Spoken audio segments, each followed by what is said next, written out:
जय गुरुदेव, जय गायत्री माता। श्रीमद् भागवतम दूसरा अध्याय, तृतीय स्कंध। उद्धव जी द्वारा भगवान की बाल लीलाओं का वर्णन।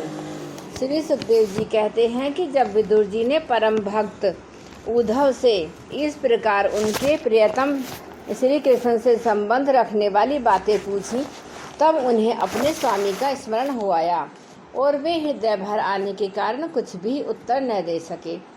जब ये 5 वर्ष के थे, तब बालकों की तरह खेल में श्री कृष्ण की मूर्ति बनाकर उसकी सेवा पूजा में ऐसे तन्मय हो जाते थे कि कलेवे के लिए माता के बुलाने पर भी उसे छोड़कर नहीं जाना चाहते थे। अब तो दीर्घ काल से उन्हीं की सेवा में रहते रहते ये बूढ़े हो चले थे। अतः विदुर जी के पूछने से उन्हें अपने प्यार प्रभु के चरण कमलों का स्मरण हो आया। उनका चित्त विरह से व्याकुल हो गया। फिर वे कैसे उत्तर दे सकते थे। उद्धव जी श्री कृष्ण के चरणारविंद मकरंद सुधा से सरोवर होकर 2 घड़ी तक कुछ भी नहीं बोल सके। तीव्र भक्ति योग से उसमें डूबकर वे आनंद मगन हो गए। उनके सारे शरीर में रोमांच हो आया तथा मूंदे हुए नेत्रों से प्रेम के आंसुओं की धारा बहने लगी। उद्धव जी को इस प्रकार प्रेम प्रवाह में डूबे हुए देखकर विदुर जी ने उन्हें कृतकृत्य माना।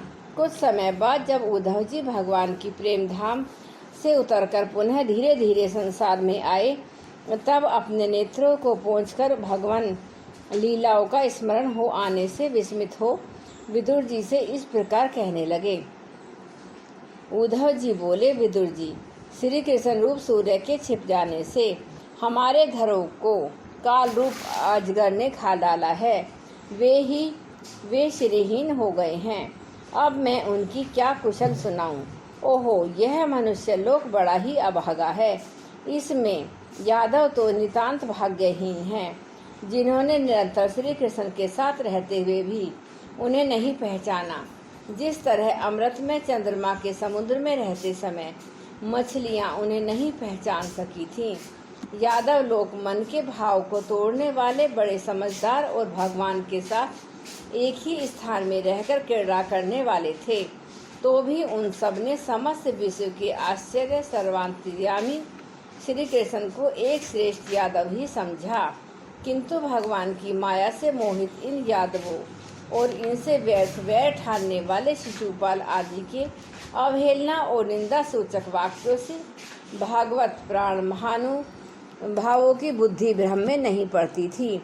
जिन्होंने कभी तप नहीं किया, उन लोगों को भी इतने दिनों तक दर्शन देकर अब उनकी दर्शन लालसा को तृप्त किए बिना ही वे भगवान श्री कृष्ण अपने त्रिभुवन मोहन श्री विग्रह को छिपाकर अंतर्धान हो गए हैं। इस प्रकार उन्होंने मानो उनके नेत्रों को ही छीन लिया है। भगवान ने अपनी योग माया का प्रभाव दिखाने के लिए मानव लीलाओं के योग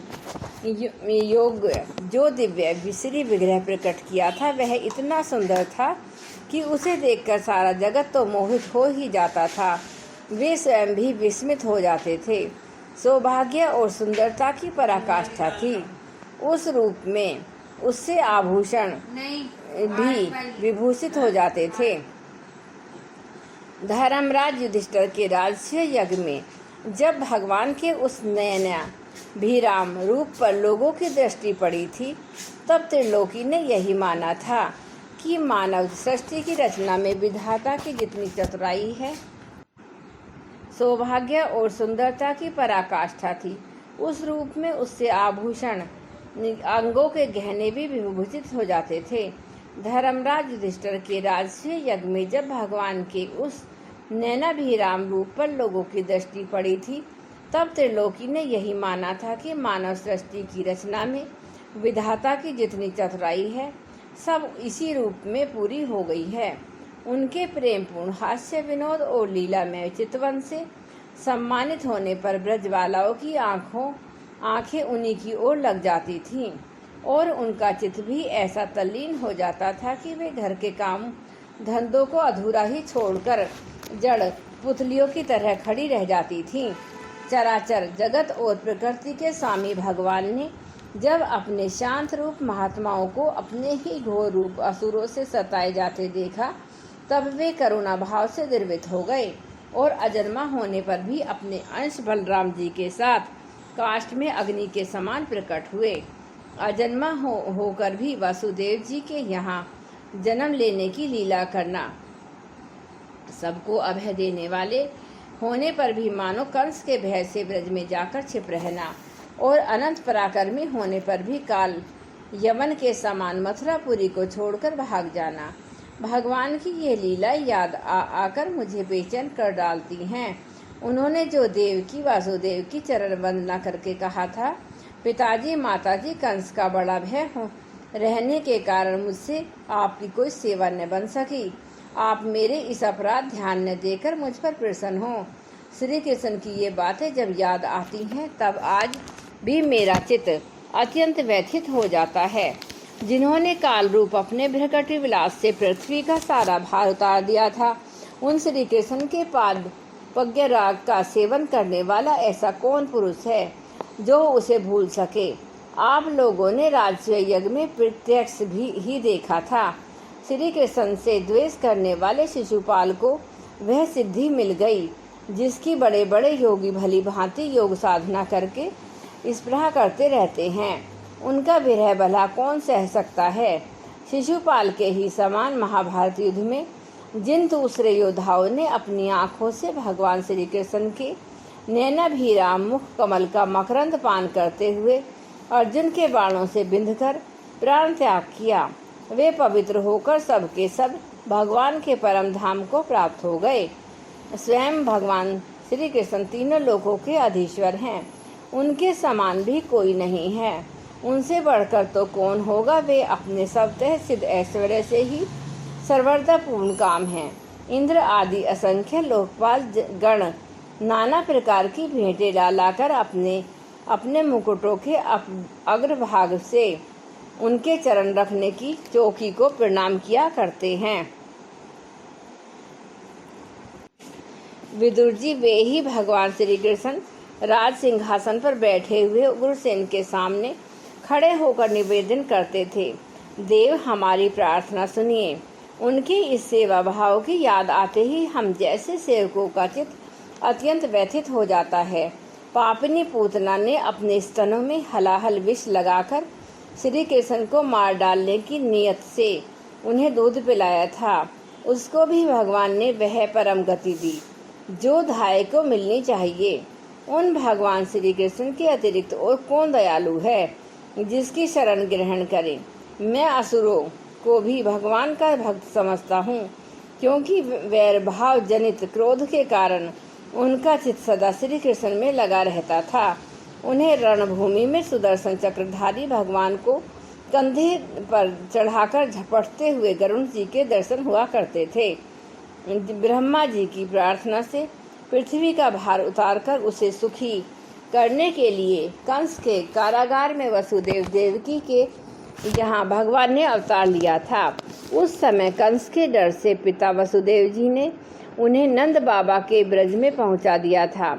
वहाँ वे बलराम जी के साथ 11 वर्ष तक इस प्रकार छिपकर रहे कि उनका प्रभाव ब्रज के बाहर किसी प्रकट नहीं हुआ। उनके प्रभाव ब्रज के बाहर किसी पर प्रकट नहीं हुआ। यमुना के उपवन में जिसके हरे भरे वृक्षों पर कलरत करते हुए पक्षियों के झुंड रहते हैं, भगवान श्री कृष्ण ने बछड़े को चराते हुए ग्वाल बालों की मंडली के साथ विहार किया था। ये ब्रजवासियों की दृष्टि आकर्षित करने के लिए अनेकों बाल लीला उन्हें दिखाते थे। कभी रोने से लगते, कभी हंसते और कभी सिंह शावक के समान मुग्ध दृष्टि से देखते। फिर कुछ बड़े होने पर वे सफ़ेद बैल और रंग बिरंगी शोभा की मूर्ति गौ की को चराते हुए अपने साथी गोपों को बांसुरी बजकर रिझाने लगे। इसी समय जब कंस ने उन्हें मारने के लिए बहुत से मायावी मन माना रूप धारण करने वाले राक्षस भेजे और उनको खेल ही खेल में भगवान ने मार डाला। जैसे बालक खिलौनों को तोड़ फोड़ डालता है, कलिया नाग का दमन करके विष मिला हुआ जल पीने से मरे हुए ग्वाल बालों और गौओं को जीवित कर उन्हें कलिया दह का निर्दोष जल पीने की सुविधा कर दी। भगवान श्री कृष्ण ने बढ़े हुए धन का सद्व्यय कराने की इच्छा से श्रेष्ठ ब्राह्मणों के द्वारा नंद बाबा से गोवर्धन पूजा गोयज्ञ करवाया। भद्र, इससे अपना मान भंग होने के कारण जब इंद्र ने क्रोधित होकर ब्रज का विनाश करने के लिए मूसलाधार जल बरसाना आरंभ किया, तब भगवान ने करुणावश खेल ही खेल में छाते के समान गोवर्धन पर्वत को उठा लिया और अत्यंत घबराए हुए ब्रजवासियों की, उनके पशुओं की रक्षा की। संध्या के समय जब सारे वृंदावन के शरद के चंद्रमा की चांदनी छिटक जाती, तब श्री कृष्ण उसका सम्मान करते हुए, मधुर गान करते हुए और गोपियों के मंडल की शोभा बढ़ाते हुए उनके साथ रास विहार करते। जय गुरुदेव, जय गायत्री।